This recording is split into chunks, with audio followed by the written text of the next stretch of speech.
Good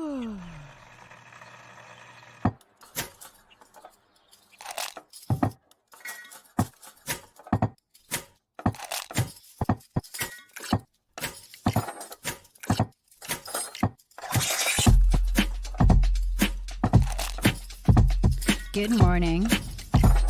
Good morning. Java Delight will uplift you. Stay tuned. The show is about to begin.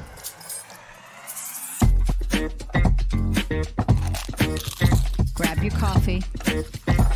Stay tuned. This show is about to begin.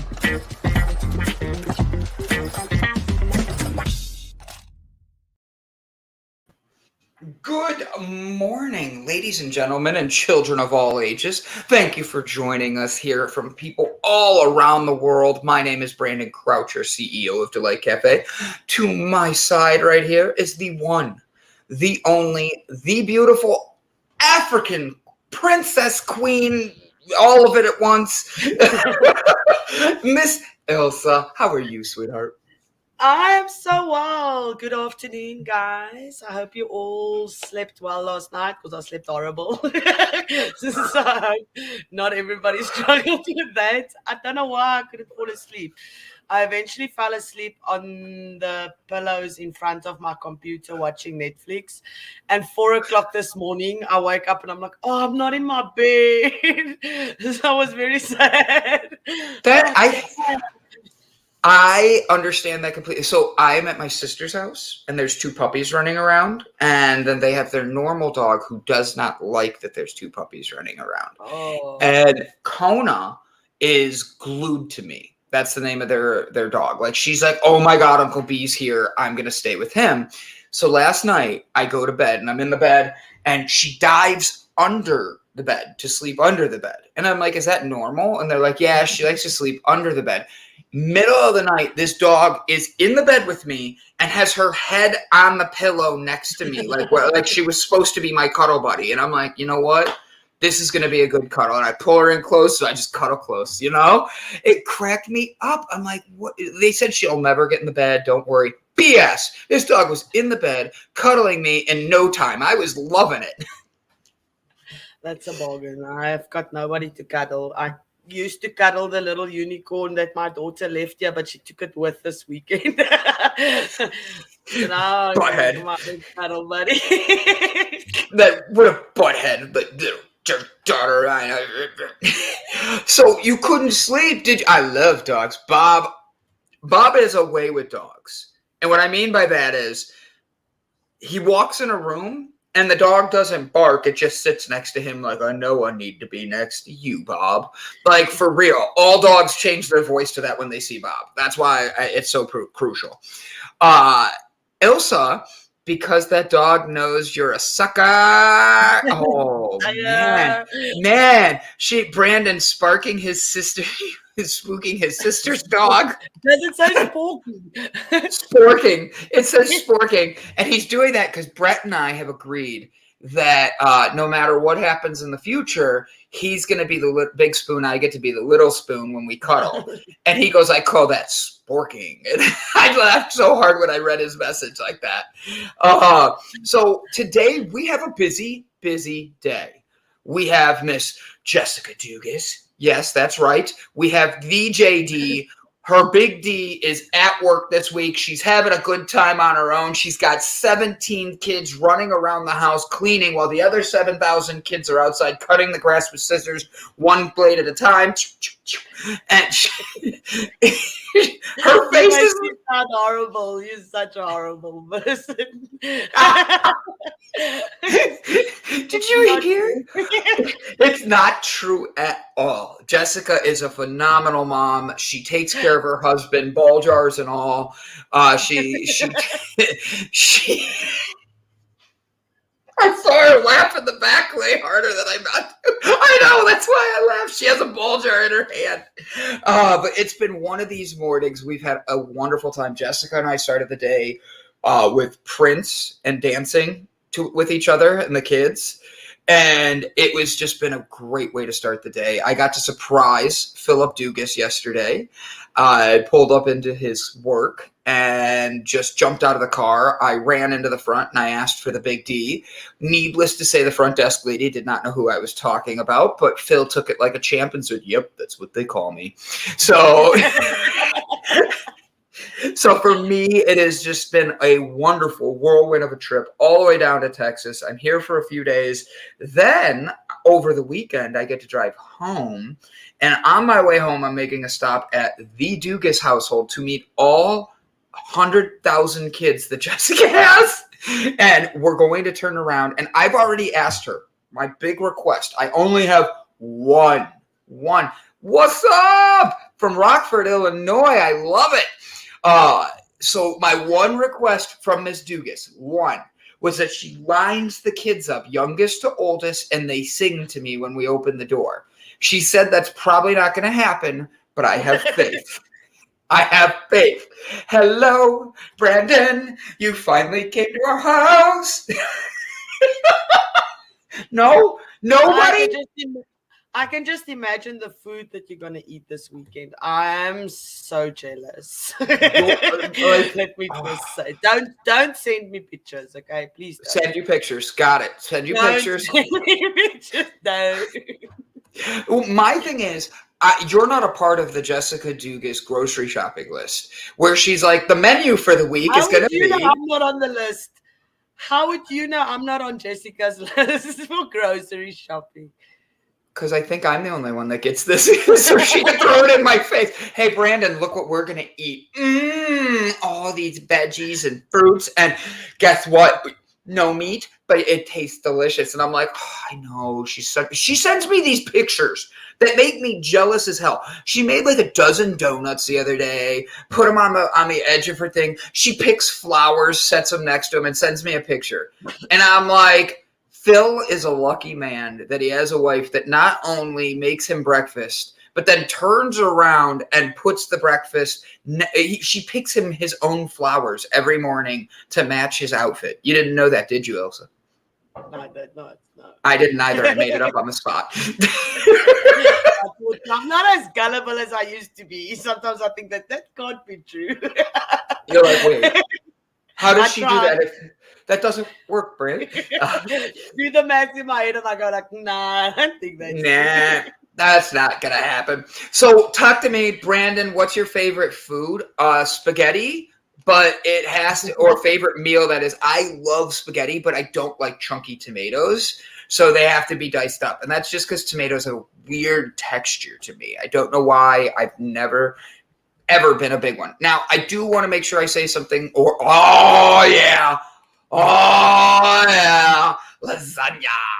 I am Garfield in another life. Don't worry about it. It goes with who I am. Before we get Miss Dugas out here, because she'll be out here in the next 10, 15, 20 minutes, something like that. She always comes on a little early because we love her. But she literally has been, one of her good friends, Kevin Kiley, has been out there. He has been singing. He has been promoting, and he is up for a huge accomplishment. I want to share the link now so you guys can go click the link before Jessica gets here. Go make your vote. He is in first place. There's only 14 hours left to vote, and we're going to make sure everybody goes and votes. Lasagna Saturday night. It's on. The heavens have opened up. And so, guys, here is the link. I'm sharing it here. We're going to, what did I say? What did I see? We're going to get him to Hollywood Bowl. The Hollywood Bowl. We are going to get him to the Hollywood Bowl. And guys, truth be told, I think that is 100% unbelievably cool. We're going to have Jessica tell us about the Hollywood Bowl. We're going to have to see if you can smoke this bowl. Do you eat cereal out of this bowl? Do you dance with this bowl? Jessica's smiling in the background, eating something. She's just so delightful. She's just like in the background. So, Ilse, talk to me. Your week, your weekend. What are you having planned the rest of your day, and what has our show got in store for us today? Well, I have got as little as possible planned. This weather is so I don't know. I don't have energy. So after the show, I'm probably just gonna put on a series and watch that. I've done some marketing this morning, sent out some things, tried to get some donations in for our trip that we're leaving on Monday morning. Ooh. So we're So looking forward to that. does that mean you're not here next week with us? I have got mobile data and all that, so I will just be teleporting to another side of Africa. I wish I could teleport, but I can't. You're It's like, about a 13, it's about a 13-hour, almost 14-hour drive to the Western Cape. So we'll leave really? Monday. We'll leave. It's a spring equinox festival. What? So what does that mean for you? Like, so on the 21st, you're going to be doing what? Are you going to be balancing the egg? If I have to, yes. Do you know what I mean by that or no? No, I've got no idea. Could you see it in my face? Yeah, don't worry. Most people don't know what I mean when I say that. I had to learn it. Shauna, I haven't had any coffee. I just I've been so tired from all this driving that I've been doing the last few days. And it's like I woke up this morning and had no energy, laid down for 20 minutes before meeting everybody back here after eating my breakfast. And all of a sudden, this shot of energy came on ready for the show. So I don't know where it came from. But Vibes. yes, thank you. I needed good vibes. What the thing is with the egg, and this is where I'm going to catch you off guard, is you're supposedly on the spring and fall equinox able to balance an egg straight up and down. And that's the only times you can do it during the year. I did not know that. Most people didn't. I have done it. That doesn't mean I'm good at it. It means it was the Prince. It was the Prince. Jessica had Prince playing in the background this morning, and her and I had a dance party before everybody got here. And she goes, "All right, Brandon, I need you to sing out loud with me." And we belted it. And her and I got into it. We didn't care what the words were. We were dancing. Jessica's in her seat. She's like popping, locking in her seat. I was like, damn. Which song did you listen to? Purple Rain. Jessica will have to tell you because I knew it was Prince, but I could not tell you the name of the song, and that's mainly because I only know a few Prince songs, "Purple Rain," things like that. She's writing the name of the song. Yeah, when doves. Yeah, but when I think of "When Doves Fly," "Let's Go Crazy" by Prince. I don't think I've heard that one before. Oh well, it's time to go crazy. I'll have to go and download. Let me listen to it. I'm so sorry. The face in the background, don't be mad, Jess. Guys. Her face in the back was so disappointed. She's like, "You haven't heard that before." I thought we were friends, Ilse. I'll lie next time. I'm sorry. I just finished my grapefruit. I'm covered in juice. She's like, Brandon, you brought me on 15 minutes early. Let me get cleaned up. I just had to get your face out there with that one. Take your time, get clean. That way I can hit the right button for the intro. Oh, her face was priceless. You literally, I go, "Oh, let's go crazy." And she goes, Wait, what? You said you didn't know it. I was like, "Oh, that's funny." Oh, that's funny. But yeah, Jessica and I danced this morning. We had a wonderful Also, that while I was cleaning, I cleaned my room a little bit, my house. I moved my spot. As you can see, I've got a couch. I was sitting on pillows. Yes. I was sitting on pillows, but that didn't work. I think I'm too old to sit that low. How does this look? After the show, I'm like, oh, I think my knees locked or something. How does this look? This is the chair that I have to sit on with my camera. Does this look appropriate? No, I will not say what I just thought. It looks like I'm going to the bathroom. I know. I sat down and was like, this is not going to work for me in any way on this one. That was good. So, Ilse, what do you have the rest of the day planned? Where are you going? What are you doing? How are you hitting up people? You have, because you said you did some marketing, and I know you and I are talking about marketing after this today. Ilse's diving into Delight full feet first, dancing around in her underwear where she doesn't wear underwear anymore. And it just makes it where that's why our viewership has been going up. The rumors are starting to spread. Stay tuned. Good morning, Jaybird. The rumors are starting to spread. Now you are doing what later today? Let me let you actually answer that, and I'll shut my face for once. Well, I've got the meeting with you, and then I'll probably just lounge on the couch because I've got quite a bit of things planned this weekend. I've got a lot of things that I have to sort out. I must bake some new Scooby snacks to take with to our Equinox because we're going to sell that there. I need to cleanse my cards and do all those things, get our tent and our sleeping bags and everything together, and then count our pennies so that we can leave on Sunday. Oh no, I'm lying, on Monday. So the Equinox actually started on this Friday. Yeah, it's starting this Friday, but we're not there for the weekend. We're starting Monday and then the next weekend. Gotcha. Bob Seymour has agreed to officially stop wearing his underwear and let his he's going to be healthy with all of us. He is going to be taking care of himself and making sure he does not get his what did the gentleman say? What did Sydney say? Oh yeah, I just let him hang loose. I was like so caught off guard when he said that. But yes, Bob Seymour is now quit wearing underwear this week. He gave his underwear away. He was on his Harley and he literally took it off while driving and threw them in the air. It was the most impressive video I've ever gotten. I didn't even see anything. It was very amazing. Ilse was like, wait, what? And then, Ilse, you actually had something really great happen to you this week from one of our viewing audience. I did. Mr. Jaybird bought me $25 of Bitcoin, and this morning it's almost $26. So it grew overnight. You have to eat him up. You have to. Jaybird is setting up some nice platforms for the guys to earn with Bitcoin and everything. And he's an angel. He bought me donuts and coffee, he said.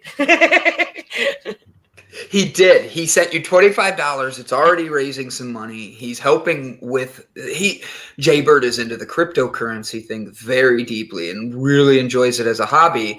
And he wanted to be able to help Bob. He wanted to be able to provide Bob other ways of getting funding and all that. And then at the same point, he saw Ilse and wanted to be able to help her. And that's what we do here, is he literally turns around, shows everything that he has, and is like, well, here's my talent. How can I use this to help people? And then he does. I loved it.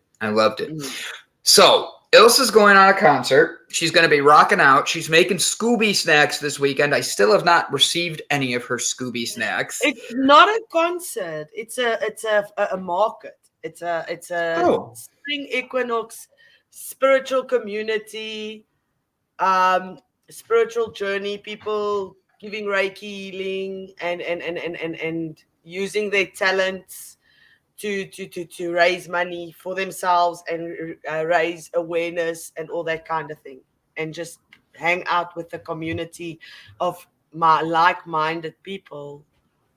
I think that's a great thing. I think so it's good energy with good energy, correct?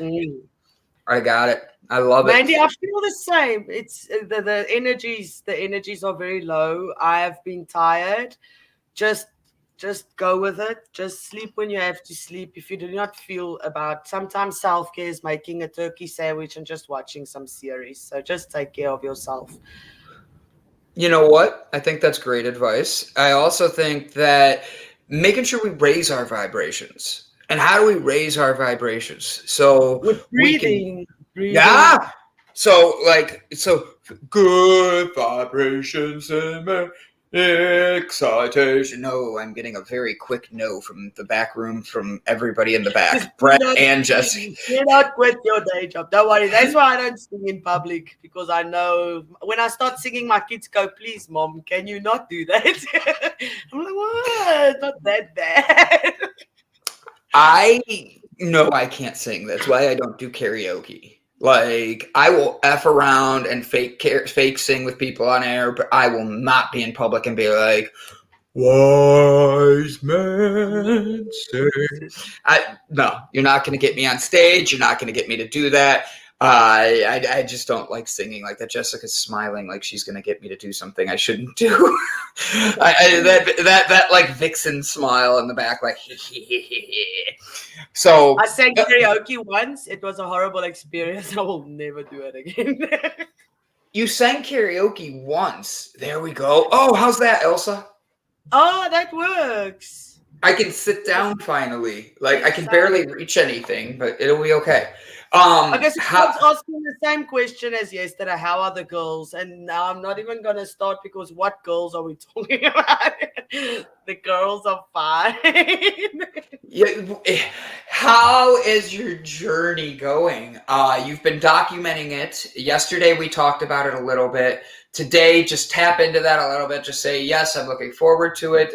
You're noticing a difference, or guys, 8 you're days. gonna I am being sorry, I'm just going to say that almost at that time of the month, and I know how tender and painful wearing a bra can be in that time, because you actually, everything expands and stuff, and not, I don't have back pain like that anymore with my bra strap always being tight and pulling you down.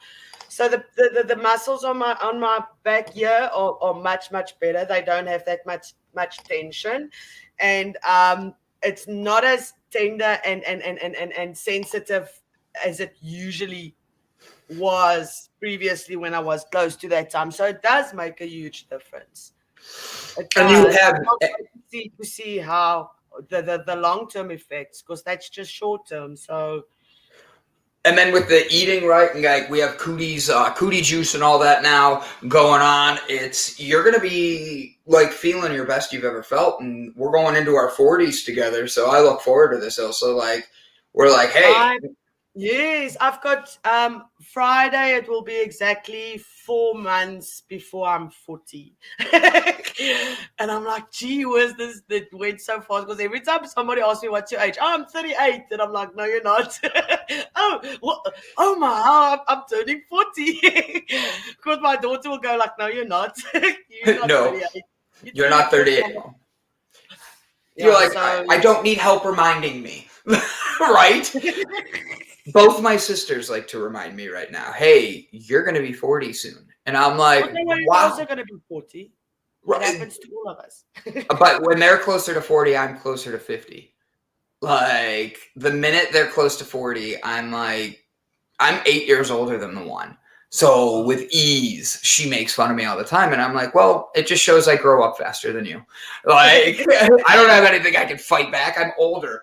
I love Jay defending you. You're wise. When you're old, you're wise. Oh, let's not go there. My sisters will disagree with that one. I'm trying to help. Oh, my bad. So I am super duper excited to be able to have Jessica Dugas on today, because we're going to actually dive into the conversation about who she's talking to this Friday. And are you using manipulation tactics in your marketing? And I think that's a great topic, because there's a lot of companies that I'm in an industry of CBD. So there's a lot of people that are like, we have the most premium stuff and this is the best stuff ever grown and this and that. But like, how are they marketing it? Are they marketing it with truths? Are they marketing it with manipulation? How are they doing this? Because there is a lot of manipulation and a lot of half truths with the industry I'm in. And I think Jessica is going to be having this. I love watching Jessica's interviews. You never know what's going to happen because the person on the other side feels so comfortable. They break into their own zone. They start opening up about things. And Jessica's phenomenal at that. And she gets these people to have these heavy conversations. So for me, I look forward to it because I want to know about marketing and the manipulation that's going on in it. And she's already promised me more swear words than a Die Hard movie. So I'm excited. The smile in the back was well worth it.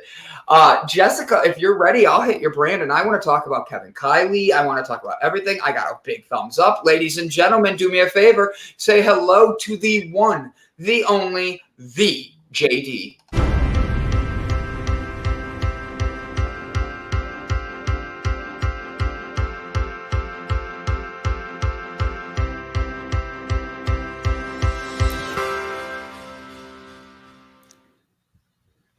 What do you think that last bell is? Bing! Bing. Bing. Yeah, at the end, it's like, it goes, oh, I'll be 51 in 2 weeks. Congratulations, Cheryl. We wish you a happy birthday. So Jessica, your song goes, bop, bop, bop, bop, bop, bop, and then at the end it goes, bing! So that bing, is it a triangle? Is it a symbol? Is it just a random button on your computer? Because I kind of want to end it with the bing, and I'm holding like a triangle. I agree with Jay. It means the toast is done. Fine, I get it. So Jessica Dugas, you are here talking to us today. Let's start right off the bat. You have been like openly helping your friend. You have been making sure everybody knows. I want to make sure I don't missay anything. But Kevin Kiley is working his way through this competition and kicking some serious tail. Yeah. Can you do me a favor and tell us more about it? I'm going to bring up the webpage too so people can see it. Yes, Kevin Kiley. So a little backstory. I met him in a group that was formed when the pandemic first was going on last year, called Quarantine Karaoke. And people would come in and they would sing karaoke in this group. And the group grew so fast that it got national attention and news stories and everything else. Well, I had been looking for music artists for the Breakthrough Show for a while. And I thought, well, you know, I don't know why it didn't occur to me earlier. I'm going to troll this group and see who I can find.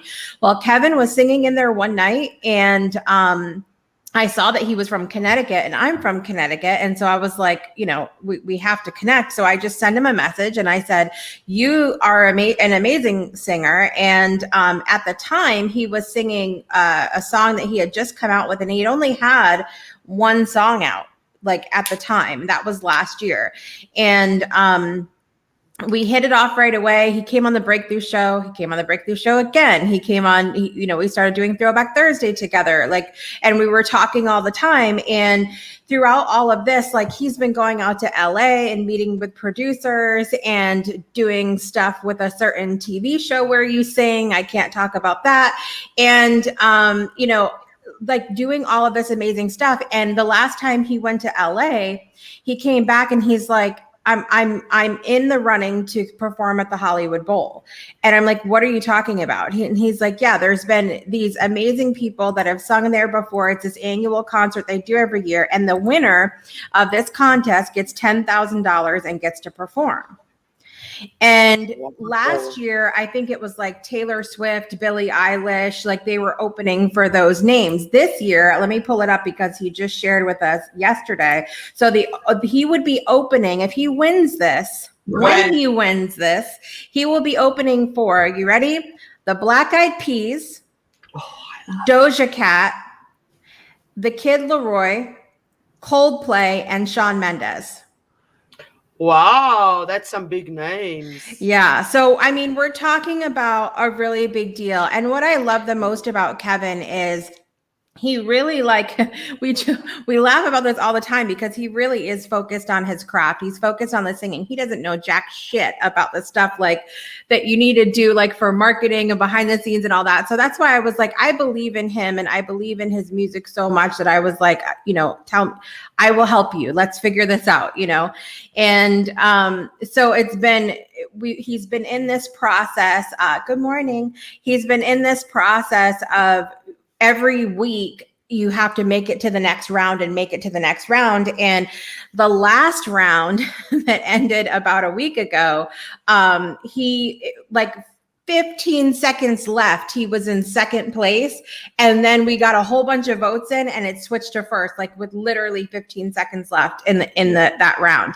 And so right now we have about just a little over I think 12 hours left, 12 hours, 29 minutes left. And he is in first place in his group.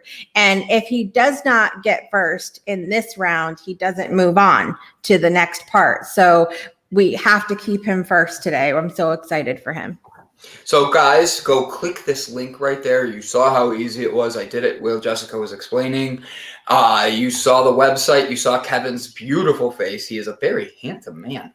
And he is out there right now. He is out there singing. He is out there putting stuff out. You have 12 hours to get that vote out there. Well, all you do is click this link, and then it says vote once for free through Facebook. If you want to pay for votes, $100 is the first buy. Make sure you pay all 100 to be Maybe, no. But the truth is, guys, money, honey. Get some money, honey. Do yourselves a favor, guys. Please go click that link. Give support. Show your love. Show your support. I have been voting for Kevin every day. I am in the Kevin Kiley fan page group. I get the messages Jessica sends out saying, guys, send this to 10 people. Don't forget to vote today. And every day I make sure I use my real account and my fake account. I mean, listen, there are worse things that people are doing, I'm sure. The thing is, I know somebody that did one of these for like bars, and you voted online and all that. Same type of concept, okay? But they're able to, if you buy it, you're able to buy votes. And they had rich friends, and the one bar bought a ton of votes. Yeah. And I was like, that's not fair. That's why I don't like to buy a vote. It's disappointing when that happens. And the only good thing about this part is that I know that the money that comes in from the paid votes are going to suicide awareness, and it's a good cause. And so it's not like, I feel a little bit better about that than other things, but it's still the point of, anything like this is going to be kind of a popularity contest. And you're also like I was joking around about Kevin not knowing like a lot of stuff with marketing and behind the scenes and all that, it really does put people at a disadvantage that don't know that or don't have a big circle of people that have created something. So when he was up for this week here, I said, listen, we need a street team now. Like Kevin, we got to do this, because I don't want to be where we were last week of like 15 seconds before going, oh God, he's in second still, and how are we going to turn this around now with 15 seconds left? So we've really been working hard this week, and Kevin is so excited. And he's one of these people, you guys, he's so incredibly humble about his gift and what he does. And I just know that if he ever makes it on to like a stage where he's accepting an award, he will be the one that they have to bring out the hook for, because he's thanking so many people. Like, he just really, he's just that kind of person, and he brings people up with him. And I appreciate that. What an amazing... Now, Kevin, I've had fun. I've been in your Discord. I've been with you on the Facebook groups. Facebook? No, just Discord. Yeah. Sorry. There's so many different apps that your name pops up on now. And then Jessica has a second cell phone number. She has a community line. All of a sudden, I'm like the one day you sent a text and I'm driving and I see the menu for something and I look and I'm like, wait a minute. This looks like it's not meant for me, but for a bunch of people. And I had to like look at it, and then I'm like writing her back, and she writes back, and I'm like, I totally am texting the wrong number, aren't I? And she's laughing at me. I'm like, my bad. So Jessica does a very good job. She is phenomenal at her marketing, and Kevin Kiley has been nothing but an angel. And I say that as someone who doesn't even know him personally. He literally, every time I've made the joke of I voted with, and it's not a joke, I really do use 2 accounts to vote. I really do, guys. It's for both of your personalities. I have many of those. Like, so Bradley votes and Brandon votes. But like, I vote and then I'll make the joke. I voted with all my personalities, all my accounts.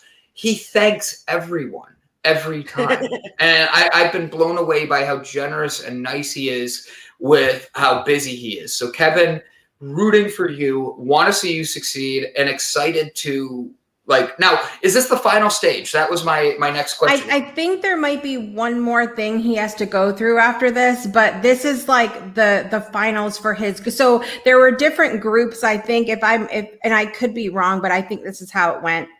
There were different groups for different categories of people, and this is like the final for his category. So then he gets put in the big pond, so to speak, I believe. Wow. And the big pond is a bunch of other singers, or that's other types of music. So it'll maybe like groups or different genres or something like that, I would assume. So when would he know if he's won the whole thing? It's got to be soon because the concert's in October. So, oh my gosh. Yeah, like wow, this is all.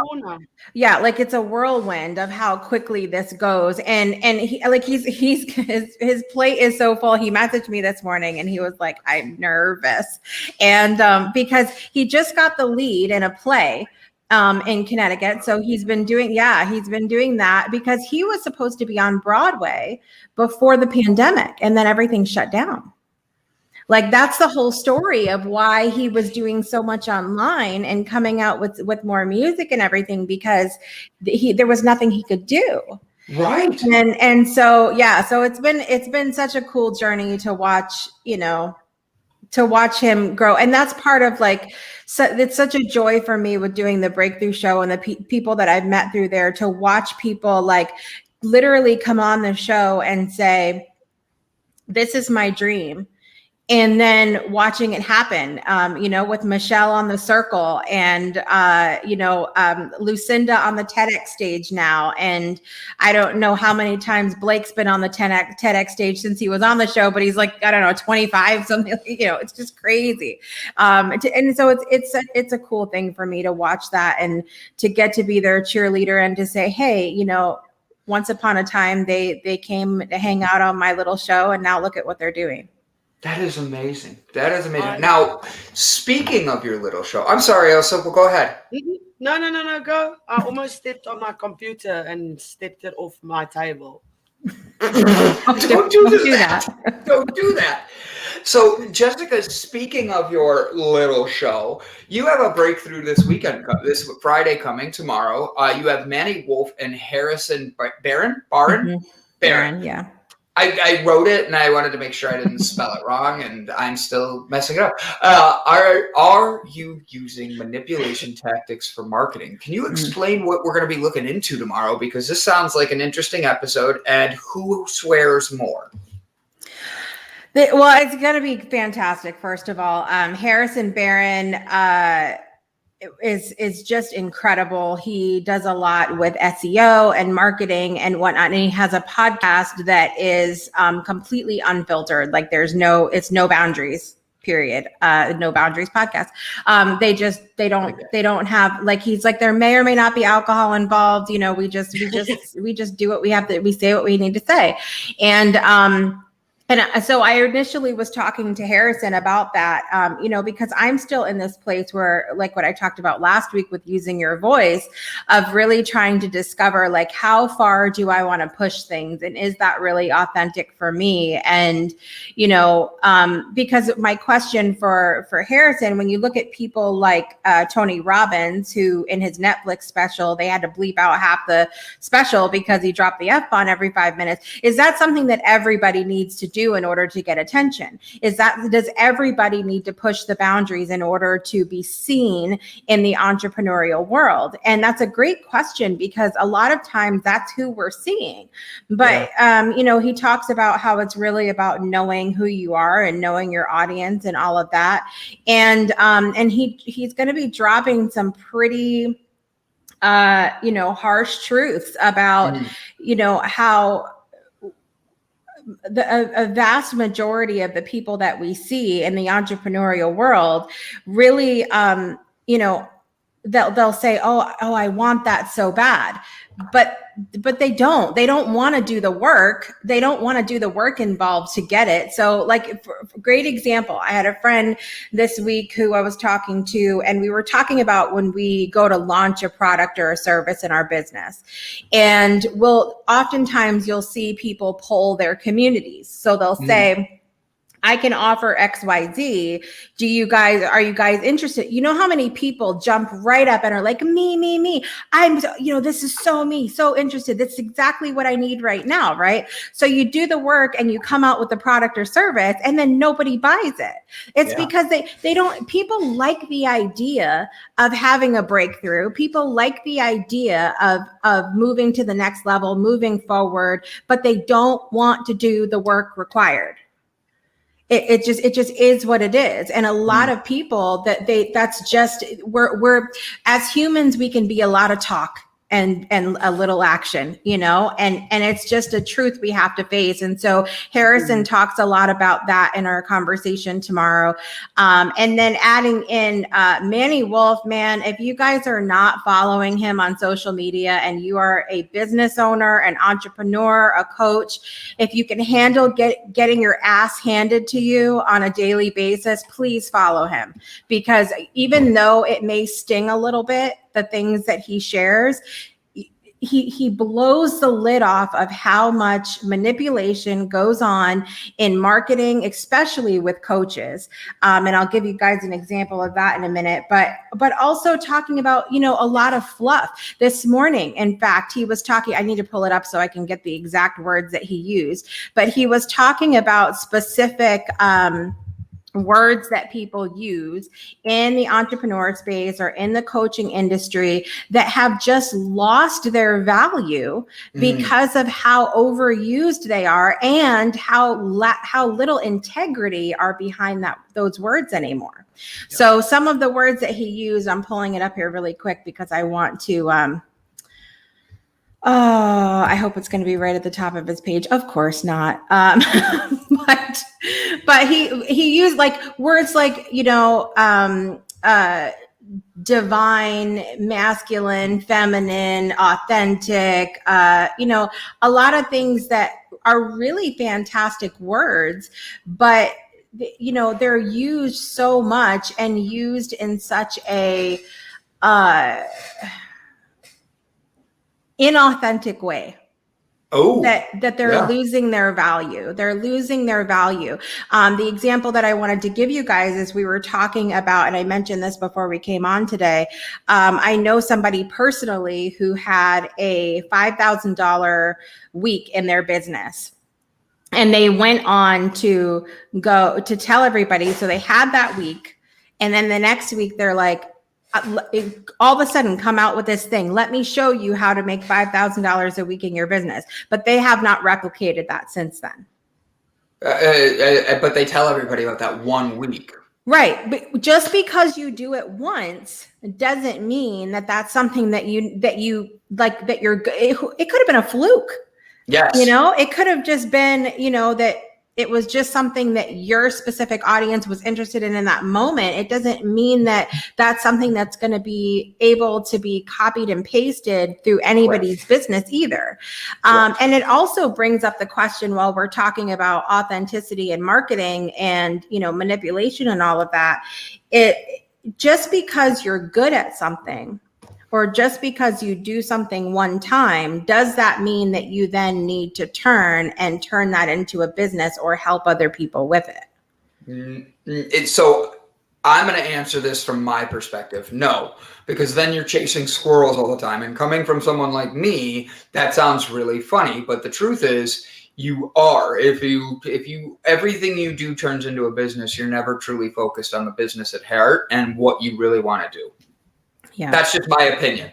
And I know I'm a squirrel chaser when you're talking to me, but like I know CBD and I know the cannabis plant and I know that I have a personality that people follow. So for me, I have to know my circle of what I'm doing and not be distracted trying to create other things. Right. Because it's so easy for someone like me to be distracted. Excuse me 1 second, Jessica. Mm. Hello, Donnell. Love you. Okay, go ahead. No, I mean, look,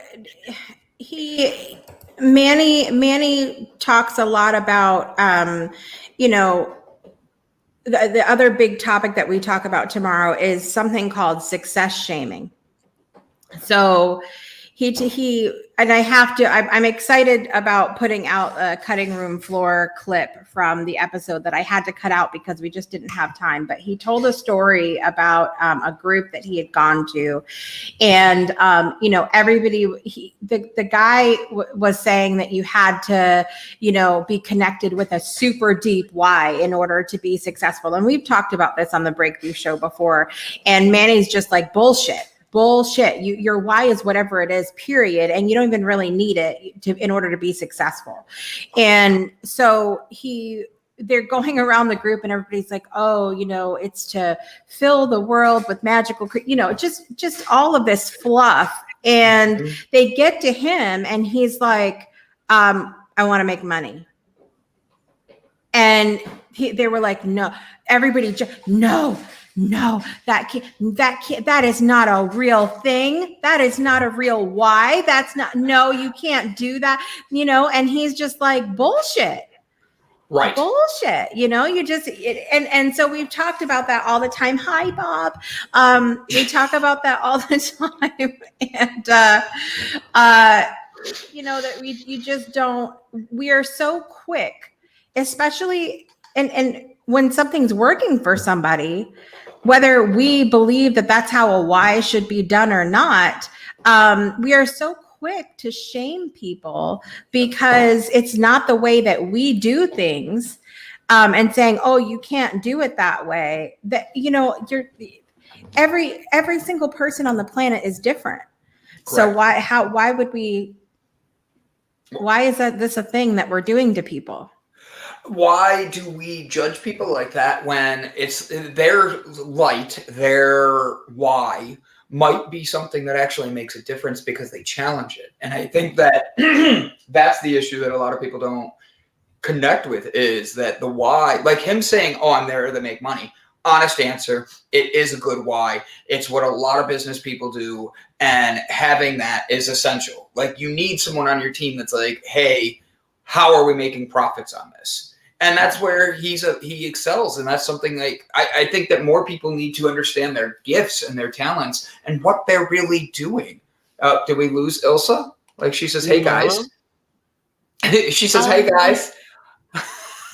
I'm just saying hello to the people. I'm a bit slow today, I told you. Hi, Jessica. I'm like reading it going. I didn't see you over there. Good morning. How are you?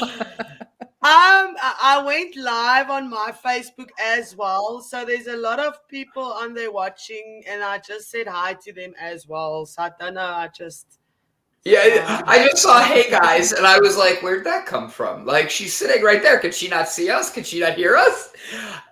Ilse just spaced out. Well, we all know that happens. That happens. But Jessica, I think it's a very good point. Like the why of it, it's like, so what is your why? Like for me, if I was to tell Jessica, hey, what is your why for why you do the Breakthrough Show? She's going to know it right away. Watch. Jessica, no, why? You son of a bitch. I wanted you to have an answer. Because look, here's the thing. So I wrote this little, I don't know if any of you guys that are friends with me on Facebook have ever noticed this, because it used to be in a kind of different format, but Facebook lets you have like a feature photo. And I wrote this little manifesto to go with that photo one day, because I just was like,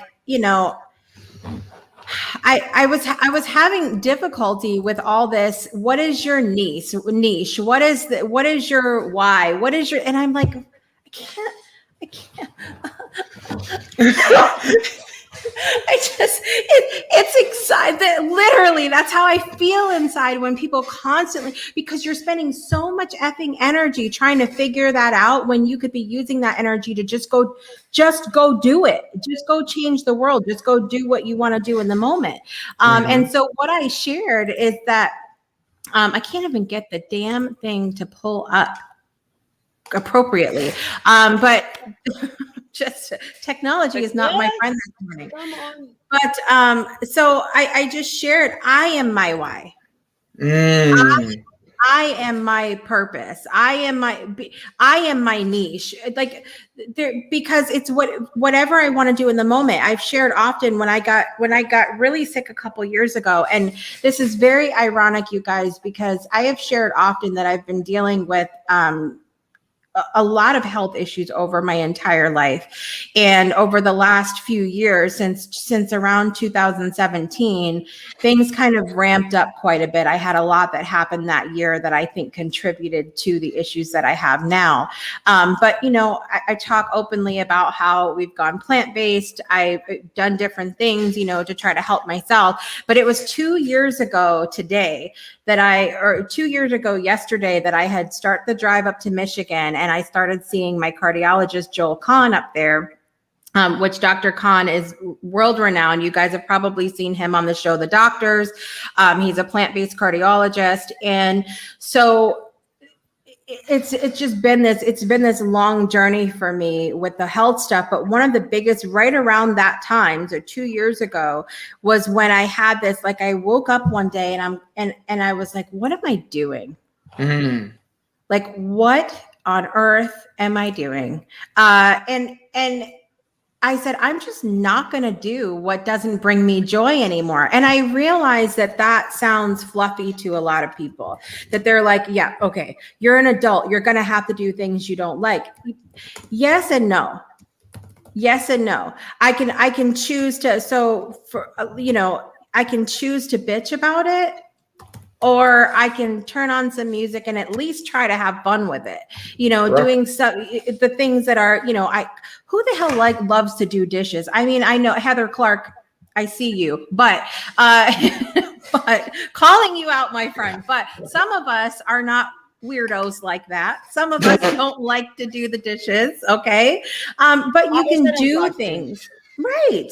You can do things, the things that you don't like to do, you can either hire them out to have somebody come do it. If it's upsetting your world that much, hire someone to do it.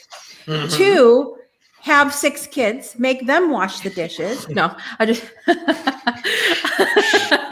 no, but seriously, like, that's the expensive way. Hire. I need to go get a Kleenex. Oh my God, I took a big drink of water. You made me laugh. Hire it out, or B, do something to make it joyful for you, make it fun for you, you know, make it worth your time, make you feel good while you're doing it. You have options. People say, oh, I can't experience joy because I've got to do X, Y, Z. Whatever. Anyway, my whole point of this is that I really just got to that point a couple years ago where I was like, I'm just not going to do what doesn't bring me joy anymore. And that got me into all of this about I am my niche. I am my why. Because I'm doing whatever I feel like I need to do in the moment. And I don't need to waste my energy making graphs and charts about who my target audience is. My target audience are people like me, squirrels in a nice pair of earrings with a cup of tea. And I have tea, but it's water that's just not got tea in it yet. It's all right. It's all right. I think that's a great way of putting it, though. I got an empty cup. But Jessica, that's a great way of doing it. You're hitting a totally different way of connecting with people. You're connecting with people who have evolved from squirrels, which we know is a difficult way of keeping the attention.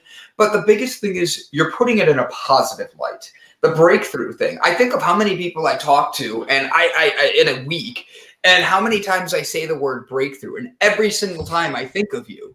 And it's like, I literally am like, oh, so what did it take to get to your breakthrough? And I'm like, son of a bitch, look what Jessica did to me again. I got it coming out again, but it's needed because you really are hitting a niche area that a lot of people don't understand how great of what you're doing really helps people. So Jessica, please know I love what you're doing. Keep pushing for your breakthroughs. And I look forward to knowing more about Mr. Manny Wolf and Harrison Barron tomorrow, because I want to talk about the marketing. I'm going to be shooting comments in there. So guys, excuse me as I hiccup. Do not forget. It was when the water came out my nose. Jessica made me laugh that hard. All of a sudden, I'm like, oh, this is going to feel weird. And it just like, oh, find a niche with an itch. But don't be a bitch. Or we could say, find the niche with an each, and go to the beach. We can if we want to. And scratch your knees. Listen, we are excited about having a visitor this weekend. And if you thought you spit water out your nose, then just wait, because that's the life in the Dugas house. So I have to be honest, Jess, I 100%, my favorite thing was when you warned me, this is a new job for him, don't get him in trouble. I knew not to put a onesie on and walk around spinning fire around his like car dealership place, places where fire probably isn't the best. And he looks me in the eyes and goes, just don't burn my house down. And I'm like, deal, I won't.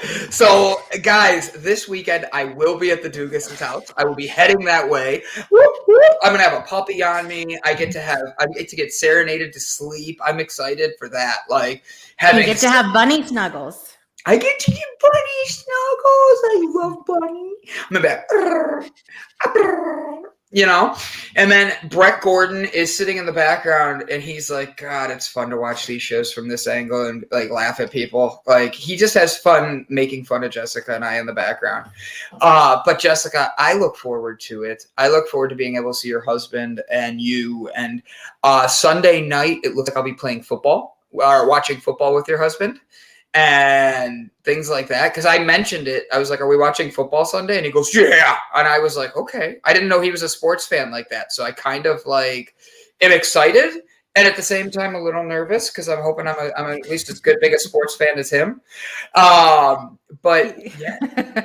Oh, you're laughing. I just have to. He's more into. I was the one super into football when we met, and then I don't want to talk about everything that's happened with my Pats over the last couple of years. And so now it's a different, anyway. You've had a winning team. You found your joy. Now you need to understand what it's like to suffer a little bit. Try being a Browns fan. Do you know what it's like to be the laughing stock of the world for all sports? Yeah, that's why I'm the laughing stock of the world as a human. So that's why I try to pick sports teams that are good. So Well freaking played there, Miss Dugas. Brett is going to Chicago this weekend, and Bob says, "What's up, Brett?" And Brett says, "Good morning, guys." So Jessica Dugas, give us the times, give us the schedules, and tell us one more time about voting for Kevin. And then Ilse is going to read the bio for our guest today and get ready to have our guest come on. So Breakthrough Show is tomorrow, Friday, September 17th at 12 p.m. Central Time. And Manny Wolf, Harrison Barron will be on tomorrow, and we're super excited about that. I love it. I want to show this to Mandy really quickly. This is my business card. See my face here. Look, check this out. Your face. Joy is your choice. Ooh, I like that. And she's 100% right. We wake up every day, and trust me, there's days I wake Jessica up, and she's like, "Brandon, I want to punch you." And that's because said that. Hold on, I'm about to compliment you. Jeez. So now I got to restart my joke. There's days I text Jessica, and I wake her up, and she's like, "Boy, I just want to punch you, Brandon." And then she responds back with, "Joy is a choice, Brandon. Choose joy before you go on air this morning." And the worst part is I had it set up so differently. Her face is like, God, I hate Ladies that. and gentlemen, Ilse, the queen of South Africa, Jessica, the queen of breakthroughs, and Brandon, the king of fish stories. My favorite way to take pictures is with the fish eye. So, ladies and gentlemen, I want to tell you guys tomorrow, do not miss the Breakthrough Show. Make sure you're tuning in. It's going to be a great episode. We're going to be learning about, are you using manipulation tactics in your marketing? And one last time, please do not forget to go vote for Kevin Kiley. He is not just handsome with a great voice. He is actually an amazing individual that I want to see succeed, and I want to be able to watch him take it to the next level. So, guys, thank you. I love it. Jessica Dugas, ladies and gentlemen. Bye, Jess. Bye. Actually, stay here for a second because Elsa's going to read the bio, and then I'll hit the buttons. Today we have Rick Mayo. He's the founder of and CEO of Alloy Personal Training franchise located in Roswell, Georgia. Is that where the aliens fell? No, that's No, Roswell. okay, wrong Roswell. state. Sorry, Roswell, Georgia. The Alloy family is growing quickly and has recently awarded over 30 new franchise locations in the Atlanta area, as well as Salt Lake City, Orlando, and the Carolinas. After an unequaled year of loss, challenges, and uncertainty, the recent Edelman Trust Barometer Report concluded that 2020 was a year of an epidemic of misinformation and widespread mistrust of societal institutions and leaders around the world. Award-winning fitness entrepreneur and founder of the Alloy Personal Training franchise, Rick Mayo, views building trust with his customers and growing franchise community as one of the keys to success. With a growing podcast, YouTube channel, and with his keynotes and published articles on fitness, franchising, and more, Mayo is a true believer in trust and trust as a strategy. Rick would really love to contribute to the right audience. He has been on several popular podcasts and would be happy to explore having the right host as a guest on his podcast as well. I love it. Wow, Ilse, way to read that. Jessica Dugas, everybody. She is one in a million. Thank you, Jess. Ladies and gentlemen, we'll be right back after a word from our sponsors. Hi, my name is Brandon, and over the past year, the Delight Cafe team and I traveled across the U.S. researching this rapidly growing industry of CBD products. What we have found throughout the industry were products that were inconsistent in dosage and used ingredients that weren't even lab tested. Products with chalky textures, bitter aftertaste, and worst of all, confusion among the CBD consumers. That's why we created Delight Cafe. A 15 milligram, lab-tested, all-natural, water-soluble hemp CBD powder pack. It's odorless, colorless, and tasteless. Add it to your favorite drink of choice, wherever, whenever, on the go. Quickly find your calm, your balance, and your delight when you need it most.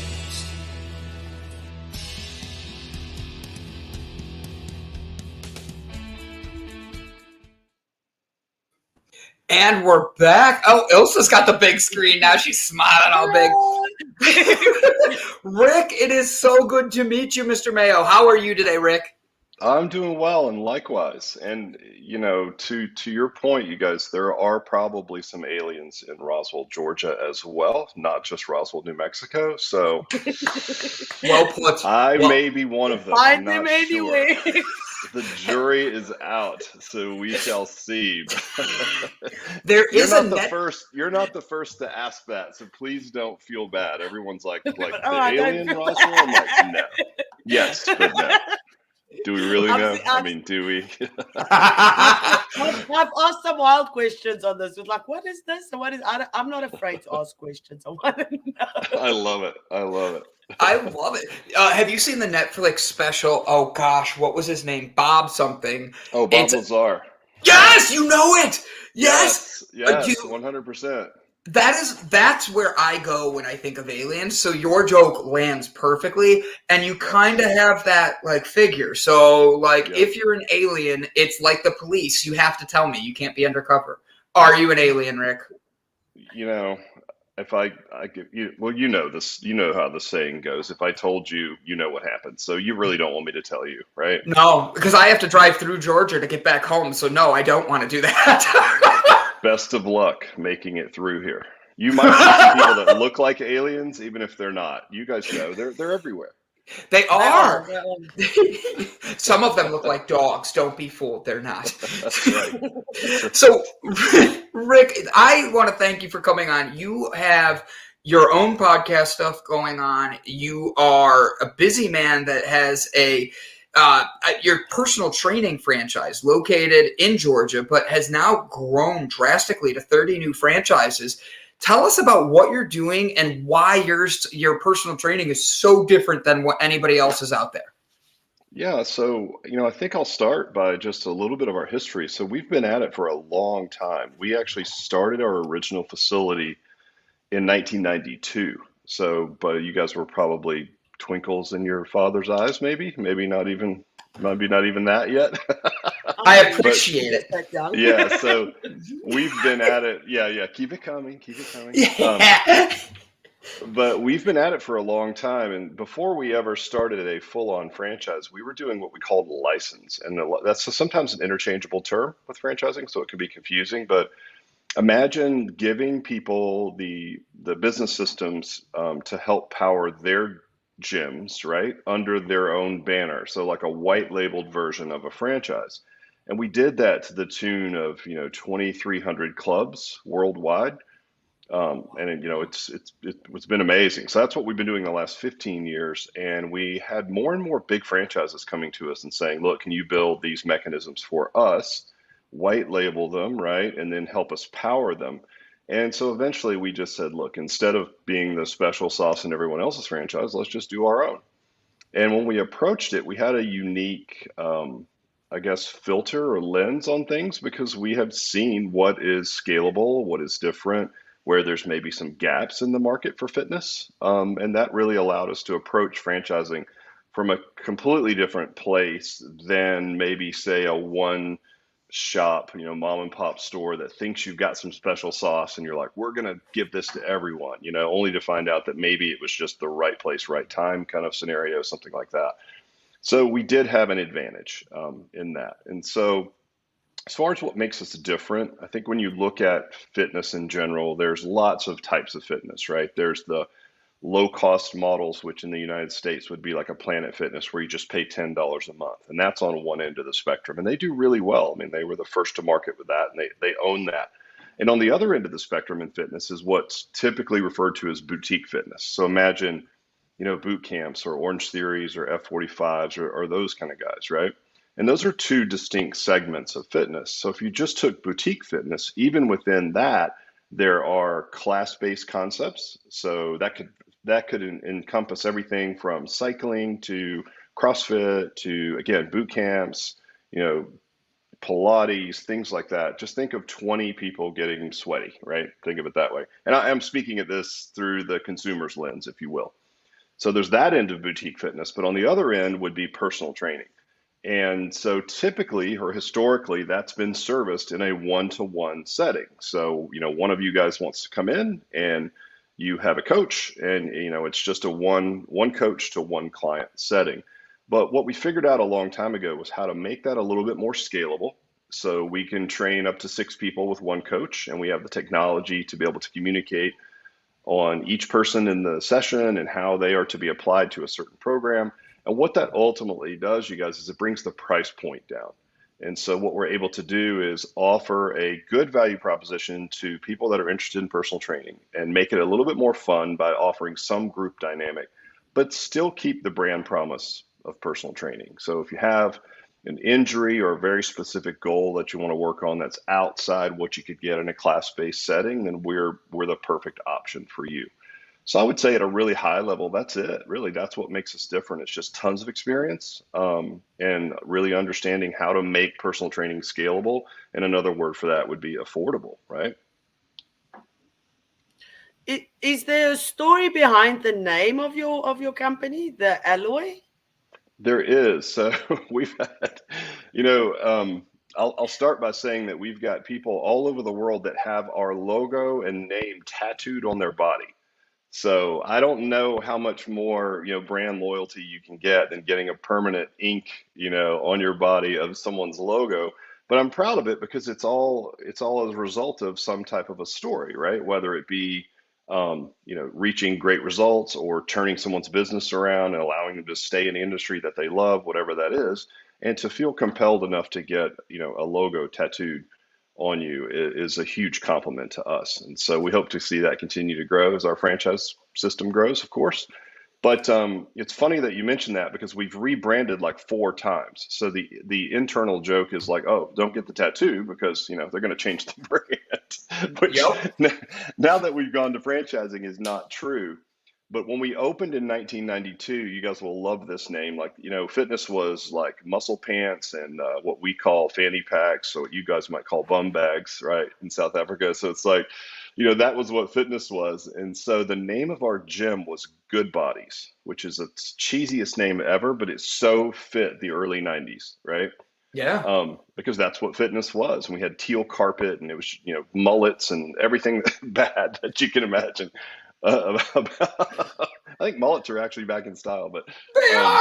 Yeah, exactly, right? Hockey baby, right? If you play Right. ice hockey, that's your haircut, right? Yeah.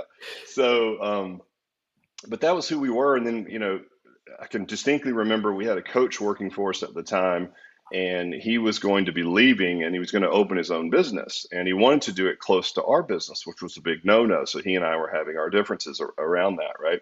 And at the time, I didn't have the mechanisms in place to say, well, good, we'll help you open your own, right? Which that was what we would do now. But I can distinctly remember him saying, you know what? I'm going to leave here and I'm going to open down the street and I'm going to call it Better Bodies. And I was like, like you wouldn't. Because if I'm honest, he kind of had me, right? It's like we're Good Bodies. He's going to be Better Bodies. I'm like, oh yeah. Well, I'll go Best Bodies. I'll even beat that. It was like, oh, it's so silly.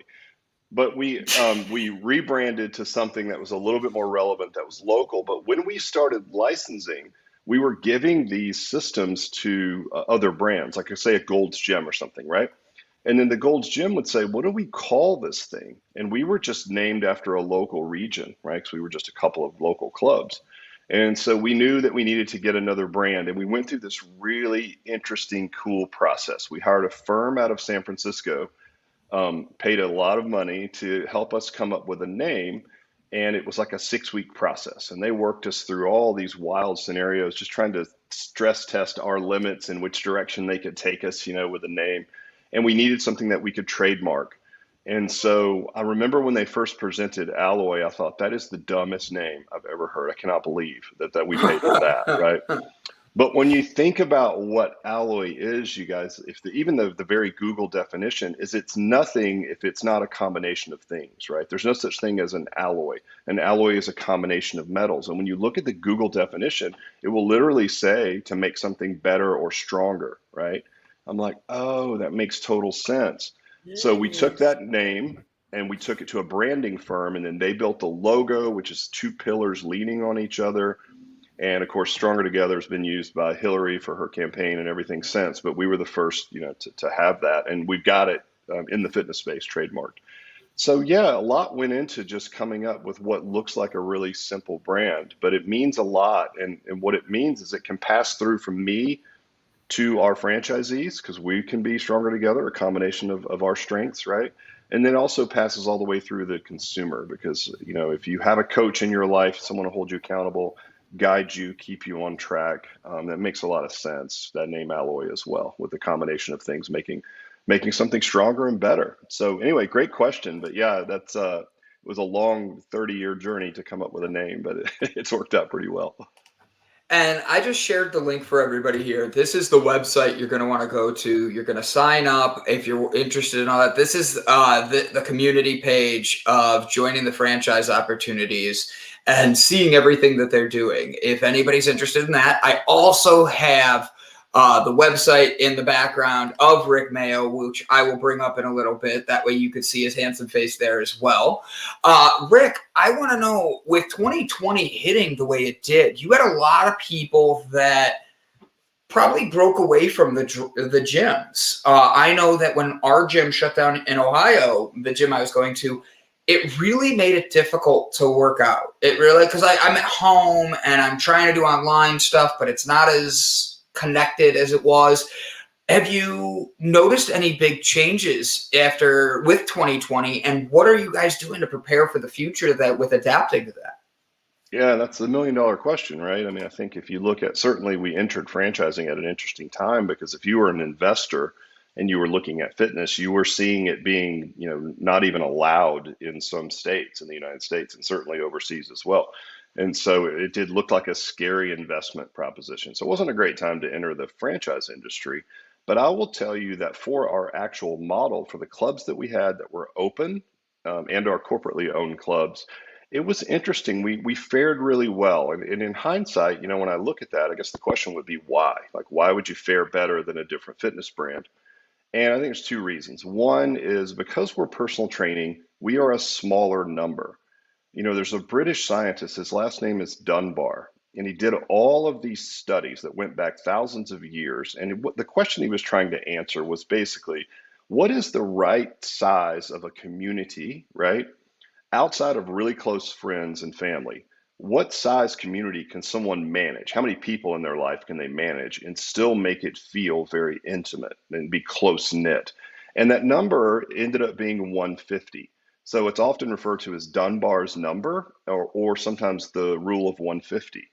And some corporations have actually taken that number to heart. If you look at Gore, that makes Gore-Tex, if they had a division that got larger than 150, they would split it, because they knew that if you were working in a group of 150 or less, the manifestation of that could be, you don't have to wear name tags because everyone knows everyone, right? There's not this higher top-down management feel where, like, the boss is here and then there's this person and then I'm under them. It's like you really could work for the people around you and keep a tight-knit community. And that was a really big culture builder, and it helped efficiency and stickiness for employees and all of the things that go along with a great work environment.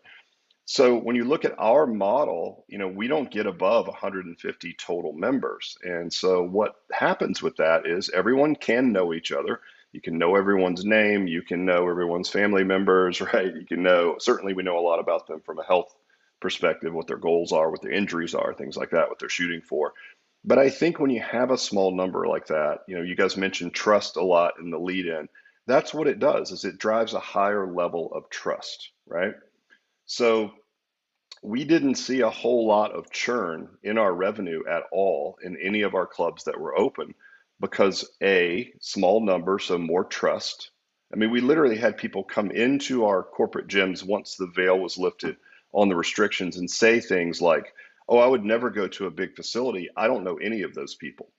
And as we all know on this call, knowing someone doesn't have any bearing on whether or not you can catch a virus from them, right?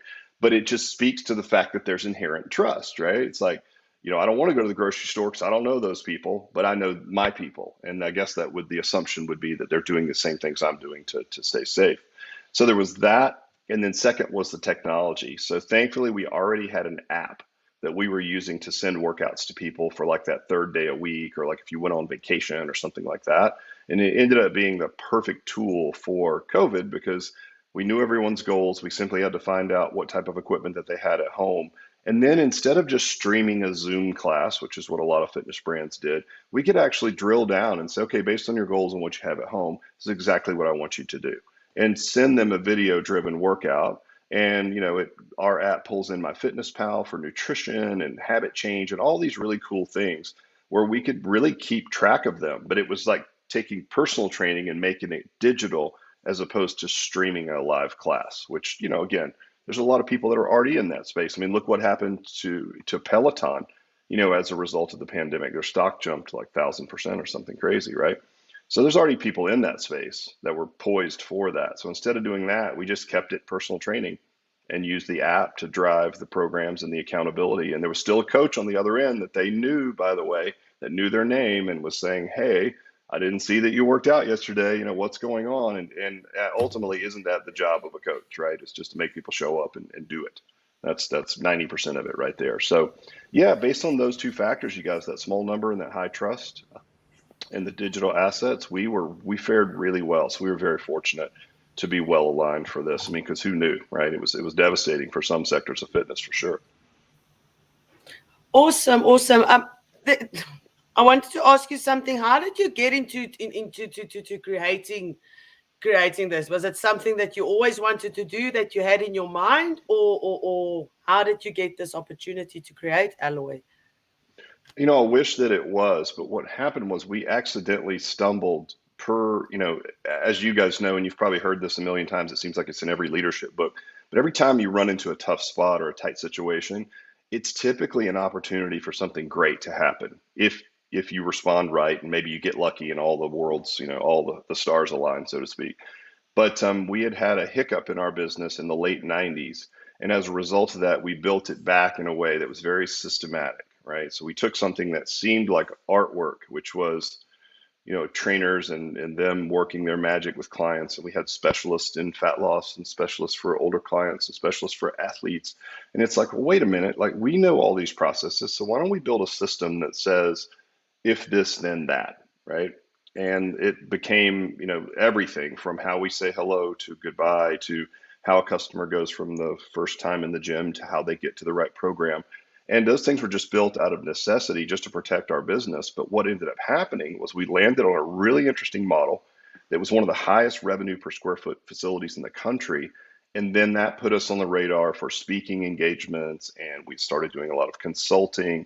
And quite honestly, like I never envisioned at any step along the way that we would be doing what we're doing now, or that we would be able to license, gyms worldwide. I mean, it was just never on the radar. I mean, it literally took people beating me over the head with it and asking us, can you give me your sales system? Can you give us your training protocols? Can you write the workouts for our gym? And eventually it was like, this is so piecemeal. Why don't we just wrap it up and put it on an online platform, and then we can just license it to someone for a flat fee per month. But it wasn't ever part of my long range plan. And I would love to say that it was, but it just sort of developed. I think, maybe the only thing we had was an open mind and a culture in our business where we were open to new opportunities. And if something presented itself that we thought was a great opportunity, we could do it. Right. But yeah, no master plan. I hate to say it. Is your app like True Coach? Jessica asked. 100%. Yes. Yeah. It's actually, our app is Trainerize, which is a very well-known brand within fitness. That's our app partner. We just paid a lot of development costs to have a white label version built for us. So Trainerize is one of the premier online training platforms. It really is a fantastic tool. So we get the benefit of all the things that they build, and then we have our own functions built in there as well, which make it super special for Alloy. With working out, I know in particular that if you have a coach, it's one thing, but when you have like a team of people around you like that and you're working out, do you notice they push each other harder and achieve higher goals because they're working together? They do, and I think there's an art to fostering that type of environment, right? Mm-hmm. I mean, I think one thing that personal training allows you to do is it's not like an entire club of super buff people. One of the things that makes it interesting is I could take one of you guys, young, fit, and put you in a group with someone who's 60 years old, who's really out of shape, who has a hip replacement, and it will work, and then that's really interesting because typically those two things don't work well. So what we'll see is when we have all these systems in place to sort of build these human connections and to build this camaraderie, you can systemize these soft touch, these things that seem like art, if you will. You can really systemize a lot of these things and force these meaningful conversations where pretty soon you have clients holding each other accountable, right? Like if somebody doesn't show up to a workout and you've got your core group, that works out together 6 a.m. Monday, Wednesday, Friday, as an example, and someone doesn't show up, sure, it's the responsibility of the coach to reach out and find out where they are, but it's also happening via the other customers and clients that are in that session that are familiar with that individual. And that's super compelling. As peer support is huge as far as, again, stickiness and the fact that people can reach their goals much easier if they've got a support system. So I think it's really the best of both worlds. You get some of the advantages of a class-based concept with other people, right? But you still get the specificity of personal training, so we can work around injuries, work on specific goals, and do things like that. So it's kind of that's really what we do. I mean, honestly, you got one-on-one training on one end of the spectrum, classes on the other, and we kind of sit in this little sweet spot in the middle. It's kind of underserved, if you will. I see Jessica wrote a question here and asked, is there anything in your industry that you see needs to be changed? If so, what role do you feel you play in changing those things? Yeah, I think so. I think you always see the pendulum in fitness. It swings wildly one way or the other, right? And I think for the last few years, it's been more tech driven, but I would say not in a way that would increase human connection, more in a way that's just as a standalone in a silo technology. So if you use some of the class-based concepts in fitness that became very popular in a short period of time, it was also right at the same time that wearable technology was becoming popular, whether it be Fitbit or the Apple Watch or those things, right? So they were able to grab onto that trend, and that really helped propel them, right, quickly.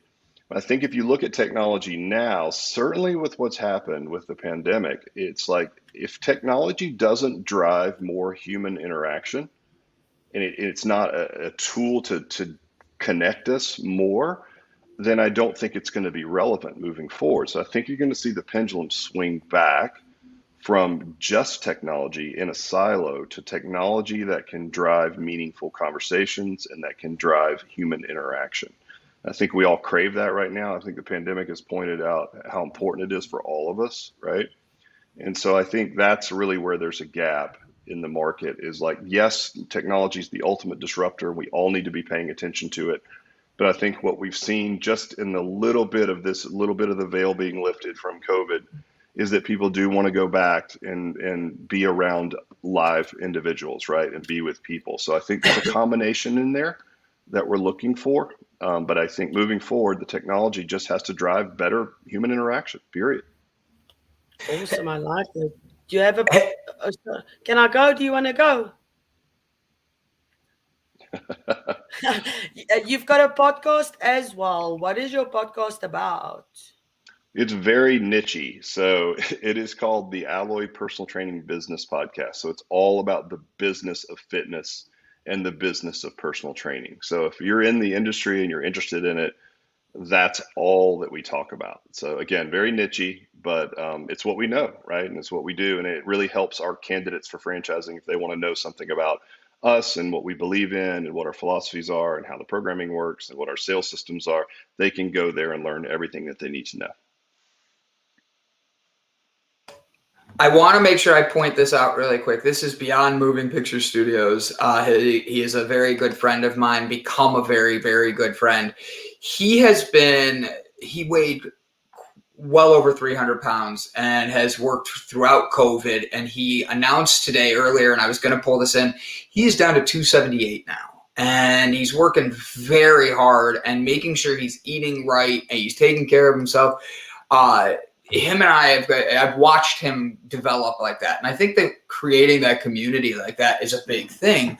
He left Facebook as a way of being able to delete what everybody else's positive thing is. And as weird as that sounds, it's their good stuff. It creates that mindset in us that are like, we're comparing ourselves without realizing it. Why don't I go on vacation? Why don't I this? Why don't I that? And he deleted it. And he really started focusing on connecting with people again. And it's been amazing to see his journey take off and the weight loss and all that. Used to be 350. I knew you'd throw it up there. I didn't want to say too much. That's amazing. He has done so well. So Ryan is an exception. Like there's a lot of people who want to make that leap and they want to take that challenge of being able to start losing that weight, pushing themselves in the right direction. They can connect with you. Here's your website for everybody. But my other thing is Rick, when people start doing this, it's not just the exercise that ends up connecting and changing their life. It actually does more because it helps them want to develop themselves to a stronger them from mentally, emotionally, even the diet that they eat. They start asking more questions just by starting the workout.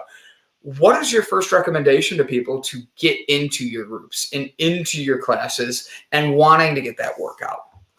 Yeah, I mean, like you said, just reach out to the site. We'll be happy to help anyone in any way that we can. But you're 100% right. So it's not that exercise in and of itself. I mean, listen, there's no mystery as you know to us. We need to be healthier, right? I think COVID, if anything, has even shed a bigger light on the fact that there's a risk factor there, and if something like this comes along, there are some things that we can control. And I think it's obvious to us that we need to get on top of these things. So props to your buddy. And I would say that wasn't the typical response. Most people went the other direction, and so props to him for taking this time to really better himself. And I'm sure he would speak to this as well.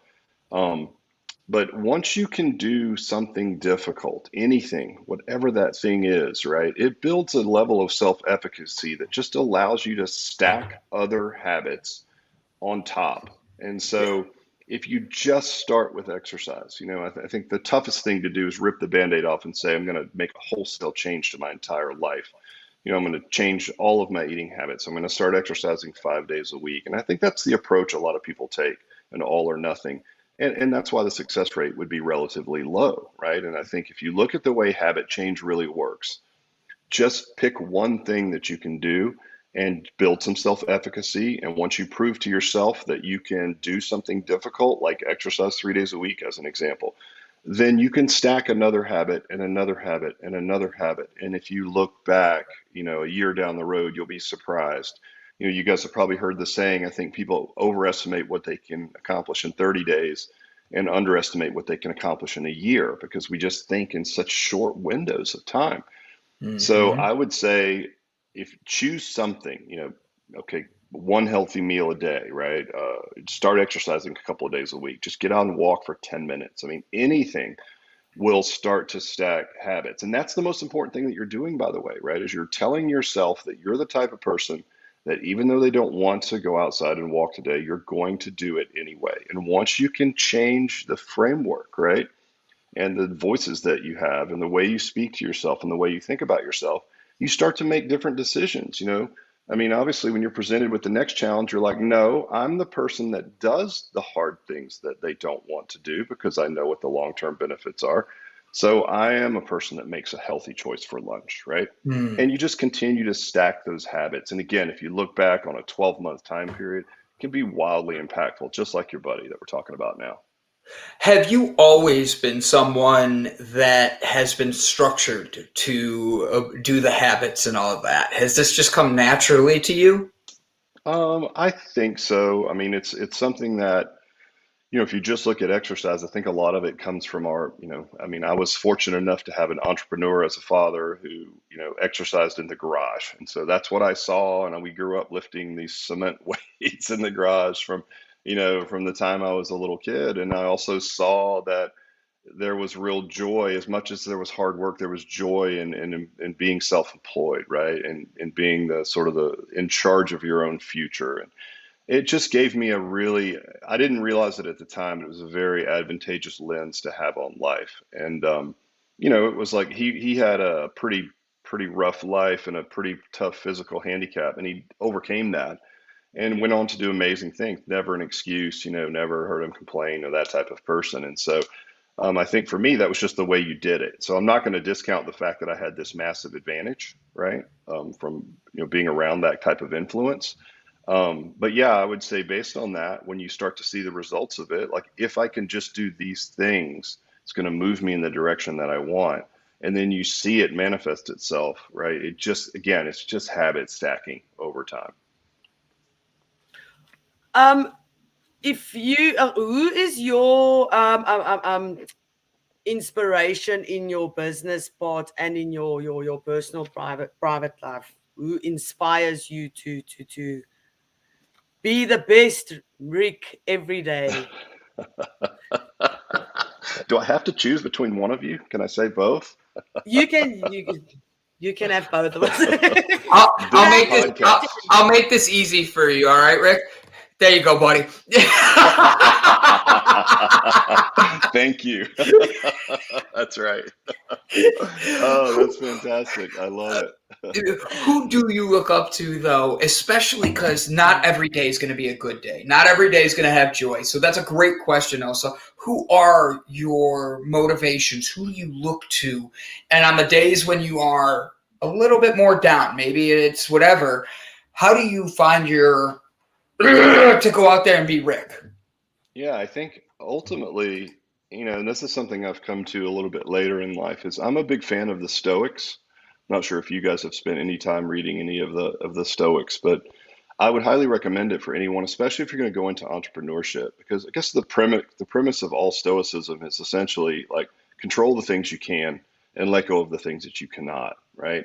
And if you think about just that one statement, how you would overlay that over like exercise as an example, it's like you can't control everything. You can't control your genetics or your parents or the environment you grew up in, or kind of your maybe even your current job situation can't be fully controlled, or you're in a weird spot right now with someone in a personal relationship. It's like, okay, some of those things can be controlled, but what you probably could do would do what we mentioned. You could get up and take a walk, or you could spend 5 minutes reading a book, right? That would teach you something or give you some skill set that you need, or a book on mindset, right? So I think for me, certainly entrepreneurship is basically like self growth. This is the way I've heard it described. This is my favorite, and you guys will understand this, of course. It's like self growth disguised as business, right? Because like if you guys want this podcast to have 50,000 listeners every week, you're going to have to be different podcast hosts at some point. Like things just change, right? And so and that means personal growth. It means breaking belief systems. It means stacking habits. It means building self-efficacy, right? But I think at the end of the day, all that starts with control what you can and let go of what you can't, right? And that goes for attention. You guys, as you grow, you're going to see this as well. You're going to get 1,000,001 opportunities, and you're going to have to say no to a lot of things, to a lot of good ideas, sometimes great ideas, to make this thing, right? To make this thing absolutely amazing. And that is not easy to do. Most entrepreneurs that struggle, they have sort of this squirrel brain, and that squirrel brain ends up manifesting itself through their business, which is a big mistake, right? You really have to be disciplined to say, okay, I've built this machine. Let's let this machine run. We're going to improve, like we're going to work instead of outside the box, all this kind of thinking. Let's work inside the box, right? And continue to make this thing better over time.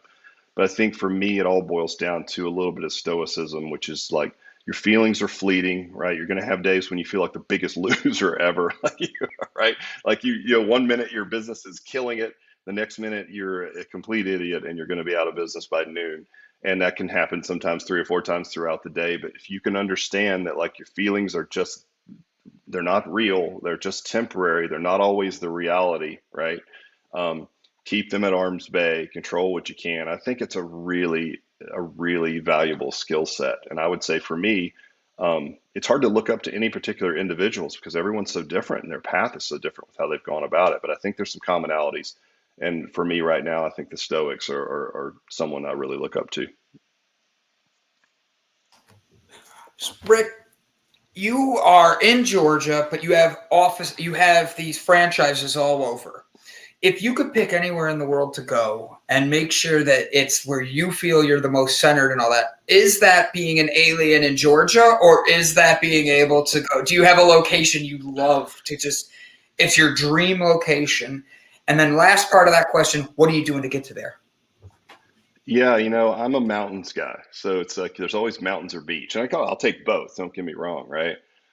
So I will tell you that I love to travel. I've traveled all over the world. Fitness has given me these amazing opportunities to travel everywhere. And when I go somewhere interesting, I will go for a long time. So here's an example. Like one of my bucket list trips was the South Island of New Zealand because you've seen the just dramatic scenery is gorgeous. It's such an amazing place. So I had a speaking gig there in Christchurch in 2019, and I got there a month early and rented a motorcycle and rode all over the South Island for a month, just going everywhere that I could go and seeing everything that I could see.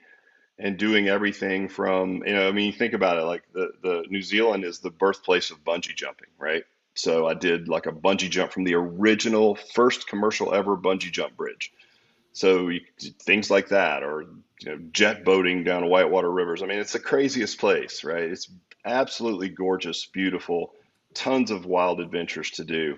So it was one of my favorite places ever, and it was one of the few places where your expectations are so high that it actually met and exceeded those expectations. Now, would I want to live there long term? I'm not sure. I think the more I travel, the more I appreciate home, right? I really do. I've got great friends and family here. Atlanta's not a bad city. I live north of the city, so I'm 30 minutes from some really beautiful mountain areas. Again, my hobbies are motorcycling, so it's a beautiful area for that. And I think I would stay right where I am. I mean, this is where my friends and family are, and I would love to travel more and more, but I think I'm right where I want to be. I really do, which is a great feeling. Have you ever been in South Africa? No, I took a course one time, a Harvard course, because I don't know if you guys knew, but like Harvard has this amazing curriculum where you can take online courses, from Harvard. So I was taking Okay. this course on innovative disruption, a great 6-week course. And boy, they do a great job. They put you into breakout groups as if you were working in a classroom setting. So I was in a breakout group with a lady from South Africa, and she was living in Johannesburg, and she was the marketing director for BMW automobiles in South Africa. And we were doing a call because we had to do a project together and turn it in. And I was looking behind her, on her shelf behind her, there was a lot of motorcycle helmets. So I asked, I'm like, oh, do you also ride motorcycles? She's like, my husband is the head of BMW motorcycles in South Africa. So he pops into the screen and we start talking, and he invites me over. He's like, why don't you come over? We'll take a ride through Namibia. We'll check out the wildlife. And so it was like the most amazing, fortuitous meeting to a guy who's like the head of, and I ride BMW motorcycles as well. So to meet him, right, the head of BMW motorcycles for South Africa. And I got this great invitation. Now, not soon after they moved. I think they moved to Australia. I'm not sure where they moved, but she was the head of like the Formula One team for BMW for many years. So just ended up being the coolest couple ever, but I missed my window. So now I'm super pleased to know someone else in South Africa, and I'll just wait for you to invite me. So we'll just go with that. You are invited. I have invited everybody that watches. Everybody's Yes. welcome. Bob, Yes. that was my second question. What do you ride? What Yeah, motorcycle? right now, I ride what's called an adventure bike, and I guess that category of bikes is really popular because you could load it up and ride across the world, right? That's the type of bike that it is. And that's the type of riding that I like to do. I've done dirt bike racing. I take track classes on motorcycles for speed racing on a track. But at the end of the day, I like to just load up and disappear and travel and meet people and see things. And, certainly in foreign countries as well. It's just an amazing way to see the world. It's very visceral. You smell everything, you feel everything. People come over and talk to you at gas stations and where you're from. And it just brings a completely different element to travel than traveling in an automobile or on a bus or something. And bikes are big in South Africa as well. Yes. Yeah, big time. I would love to come over. I've got a friend that surfs, and he loves to come to go to South Africa and surf. And he's built a whole community of friends there, and he said it's the most amazing place ever. Have you?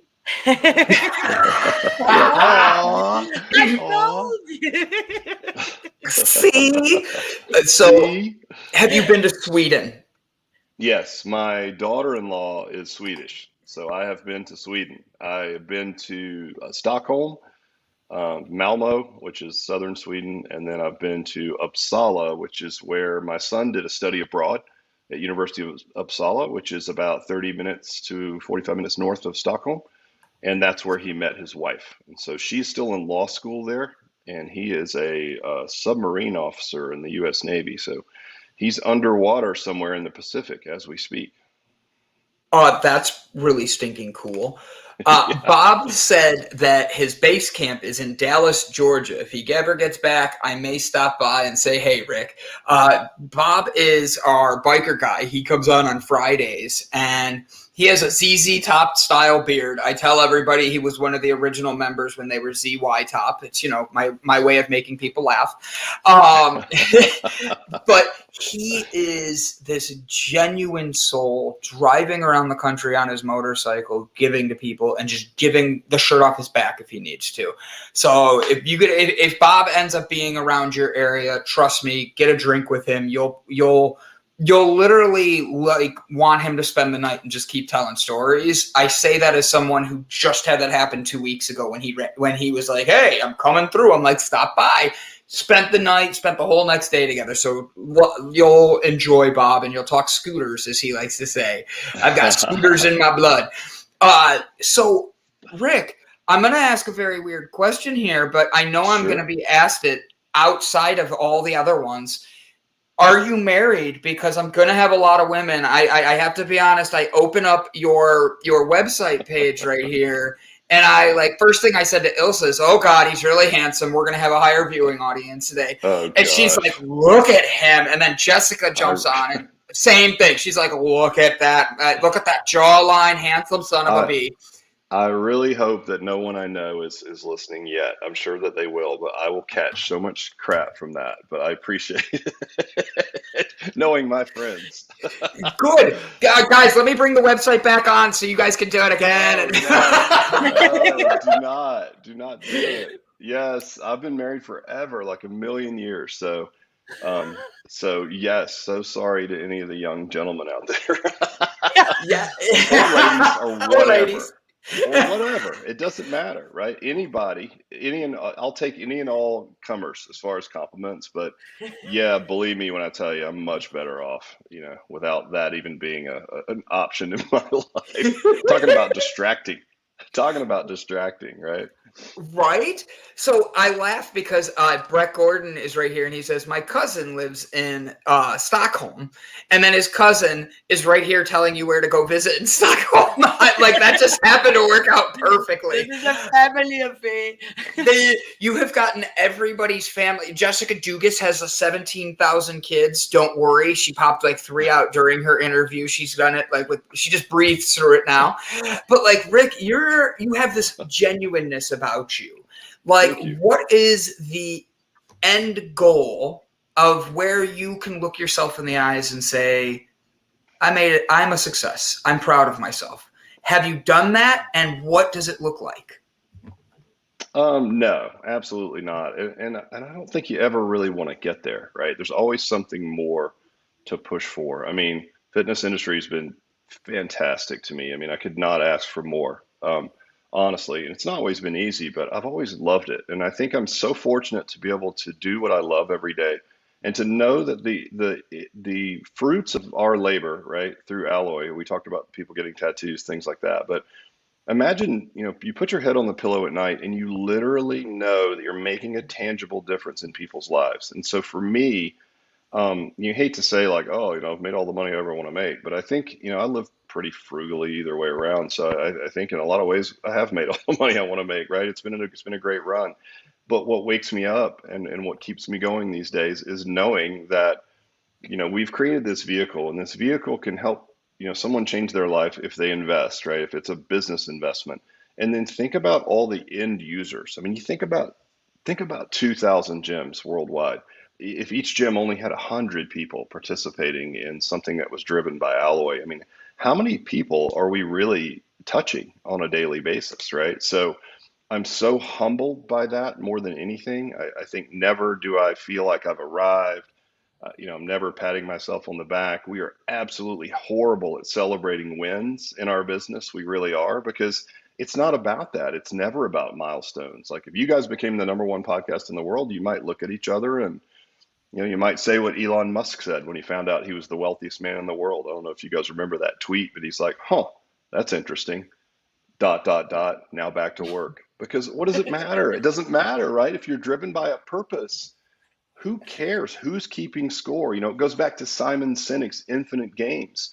The goal is just to stay in the game and to do good work and to do right by people And I'm fortunate enough to have a vehicle that I can tangibly understand how we're helping people. So I just hope to continue to do it in any capacity. There's no arriving, there's no retiring or quitting or what have you. Now, we have goals. We do want to get to 500 franchises in the US. I think we can do it. I think within that infinite game of keeping going, there are some finite scores that you want to keep, right? To kind of keep yourself rolling. But outside of that, I just really hope to continue to do what I do. I really do love it. I'm humbled by it, and it challenges me on a daily basis. And I'm not sure you can ask for anything more than that, honestly. Is there certain criteria that gyms must have to be part of the Alloy group, or is anybody welcome, or how does it work?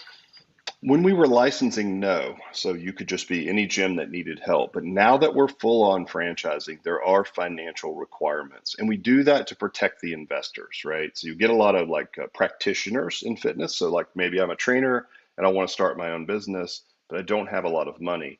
Well, your chances of success if you're underfunded are very low. And so we have financial thresholds that we set for net worth and liquid, capital, so that people will have enough staying power to survive. And when all franchises do this, by the way, whether you're food or healthcare or whatever that is, and if you look at the success rate of people in franchise structures, probably because of this one thing, it's infinitely higher than independent operators, because you'll hear somebody like scrap together a bunch of money.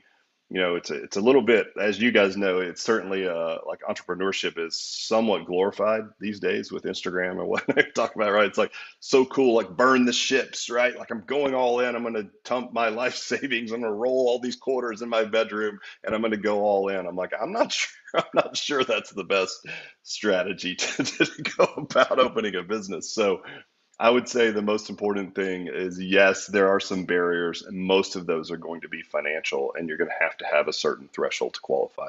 But that's to protect you, believe me. Do you have any in Alabama? Not yet, but we are very close to Alabama. So we've got some people sniffing around that are in the Birmingham area, which would be a great market for us. Perfect. And then have you been to England yet? I have. Yes. Ooh. Now, I haven't spent a lot of time there, but I have passed through there a couple of times. I just saw the question. I want to make sure I ask it for the audience. So, Rick, with all this going on and you being who you are, what do you do? And this is my final question before we go into the last part of the show.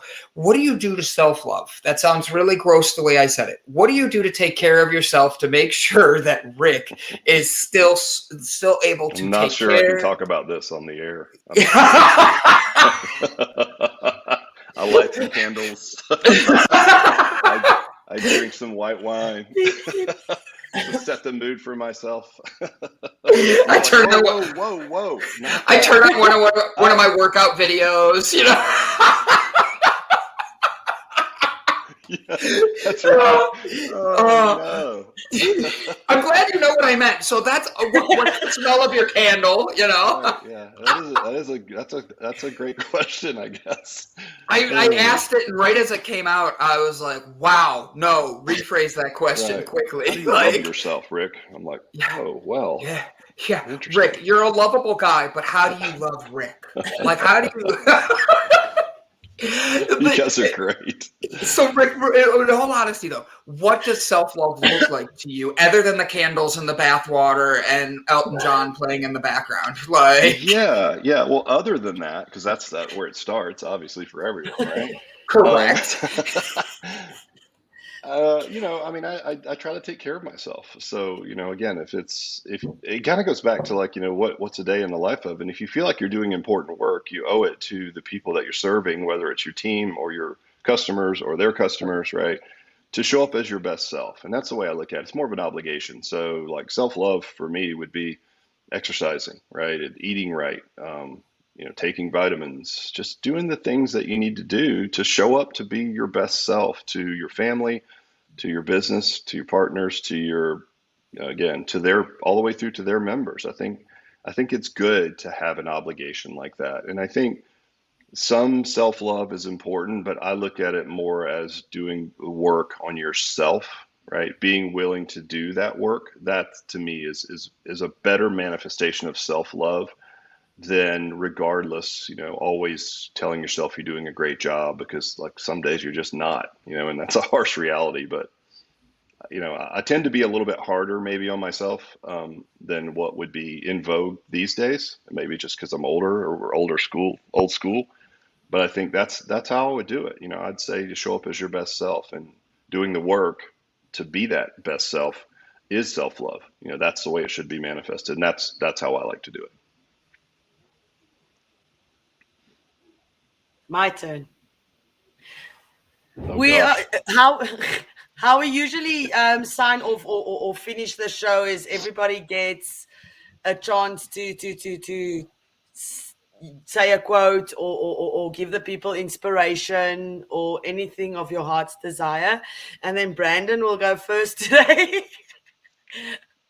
And then you can decide who goes next and next and next. And then, Rick, you will take us out. You will be last to give your nugget of information and knowledge to our listeners.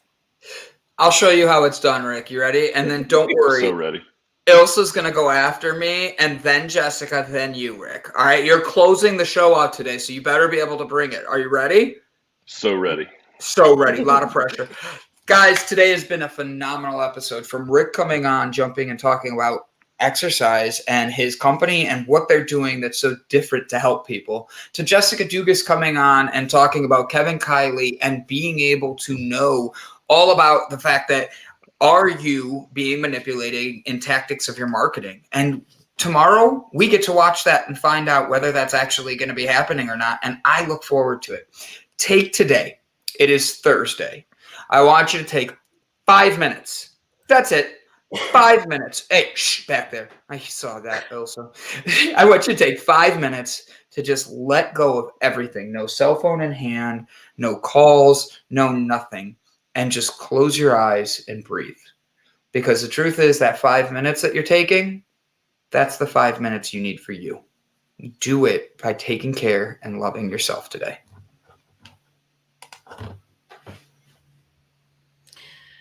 I want to just carry on where Brandon started now. This morning I woke up and I had no inspiration for the day. I felt like, can it not be time to go to bed? Because I'm not feeling today. I do not feel inspired. And coming on the show, you guys inspired me to check myself and look around and see sometimes you can't just inspire people, but you need to look for inspiration in other people and their journeys. So always tell your story and be kind to everybody. You don't know if you are the only person that's kind to that person that you're talking to. So always try and be better. And then I just want to say thank you for having me here every week and every day, and giving me a platform just to talk to you guys. I say it a lot, but I just want to say it again today. I'm grateful for you guys, and I hope you have a wonderful Thursday. Liar. Happy Thursday, you guys. Thank you, as always, for having me on Thursdays. It brings me so much joy to be here with you guys. We talked a little bit about, manipulation and marketing, and it all comes down to integrity, and that integrity starts with ourselves. I have 2 quotes from Zig Ziglar today that talk about integrity. Integrity gives you real freedom because you have nothing to fear since you have nothing to hide. I love that one, as we're talking about that on a very personal note. And then going into the entrepreneur space, honesty and integrity are by far the most important assets of an entrepreneur. So as you're taking that time that Brandon suggested for yourself today, make sure that you are using a little bit of exploratory time to learn more about yourself and ask yourself those questions. Am I full of integrity? Am I someone who is showing the person that I really am inside? And that's how we're going to, attract more people into our lives that are doing amazing things by being who we are and surrounding ourselves with those people. I hope you guys have an amazing rest of your week. Very well said, Jessica, and you're not a liar. Hey guys, listen, I've really enjoyed you guys. I mean, it's you're doing an amazing thing here. So I would say thanks a million for having me on. I'm humbled, and I really appreciate it, and I appreciate the content that you guys are putting out. And I would say for me, just do some hard things, right? Prove to yourself that you can do something difficult. I think you owe it to yourself. You're worth it, right? Do something hard, build some efficacy, stack some habits, and just keep going. I mean, that's it, right? Just show up every day as your best self. And if you do that, there's not a whole lot that can go wrong. Rick, please stick around behind the scenes. We're going to talk to you for a few minutes after the show. Guys, make sure to go follow Rick. Make sure to give him some love. Put some mayo on it and know that you're going to be going the right direction. I had to get one corny joke like that in there. Jessica hides her face. Ilse's like, turn my screen up again. The first thing I said is, I don't like mayo. That's the first thing she really did say. I don't either. It's disgusting. It's so bad. Like, so wait, are you a Miracle Whip guy or just no mayo whatsoever? No, nothing. Oh, it's gross. Nothing. I love when people tell me they're like, I thought I was the only person that don't like mayo. I hate it when I cook somebody something and they chuck mayo on there. I mean, just take the jar and take a bite out of the mayo. That's like potato salad and tuna salad. And every salad that has mayonnaise in it is disgusting. It should never be made again. That's it. Yeah, no, say no to mayo, right? Except Rick Mayo. Don't say no to Rick Mayo. Say yes to Rick Mayo. He's in a tub of rose petals, listening to Elton John, drinking a glass of white wine, loving himself like never before. Say yes to that, people. And ladies and gentlemen, that is our Thursday show. Have a good one. Love yourself like Rick. I forgot to say. Go on. Yes, that's nasty. I forgot to say that anybody that wants to contribute to our trip, just send me a message. I'll send you the QR code or my PayPal. And then all contributions we are very, very grateful for. And then you can now take us out. I want to make sure is that I gave Rick the best out I've ever had. And guys, thank you for tuning in. Turn on the candles, light the candles. Turn on the music, get in the tub, and self-love all night long. Guys, have a great one. Love yourself. Love you guys. Thank you.